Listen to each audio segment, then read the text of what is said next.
జబర్దస్త్తో అందాల యాంకర్గా పేరు తెచ్చుకుంది రష్మి. ఈ ఒక్క ప్రోగ్రాంతోనే కుర్రకార్ని కిర్రెక్కించింది. మాటల గారడి ఏం చేయలేకపోయినా జస్ట్ తన డ్రెస్సింగ్ సెన్స్ తో సెంటర్ ఆఫ్ అట్రాక్షన్ గా నిలిచింది. అనసూయలానే ఈ ప్రోగ్రాంతోనే సినిమా వాళ్ళ దృష్టిలో పడింది. రష్మికి అవకాశాలు వెల్లువెత్తుతున్నాయి. ఈసారి ప్రవీణ్ సత్తార్ దర్శకత్వంలో గుంటూరు టాకీస్ లో నటిస్తోంది రష్మి. ఇదివరకు వెండితెరపై అడపాదడపా కనిపించినా అప్పుడంత పాపులర్ కాలేదు. ఇప్పుడు జబర్దస్త్ ద్వారా వచ్చిన పాపులారిటీని అందిపుచ్చుకొని ఈ సినిమాతో వెండితెరపై తిష్ట వేయాలనుకుంటోంది రష్మి. అందుకే గుంటూరు మిర్చిలానే ఈ సినిమాలో ఘాటుగా కనిపించబోతోందట.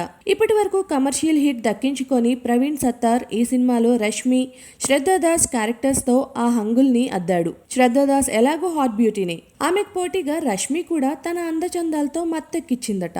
ఈ సినిమాలో బయటకు వచ్చిన కొన్ని స్టిల్స్ చూసి రష్మి ఇలానే రెచ్చిపోతే వెండి తెరపై ఓ వెలుగు వెలగడం ఖాయం అంటున్నారు. రష్మి కూడా ఆ దిశగానే అడుగులు వేస్తోంది. మరి గుంటూరు టాకీస్ లో ఎంత ఘాటుగా కనిపిస్తుందో చూడాలంటే ఇంకొన్ని రోజులు వెయిట్ చేయాలి.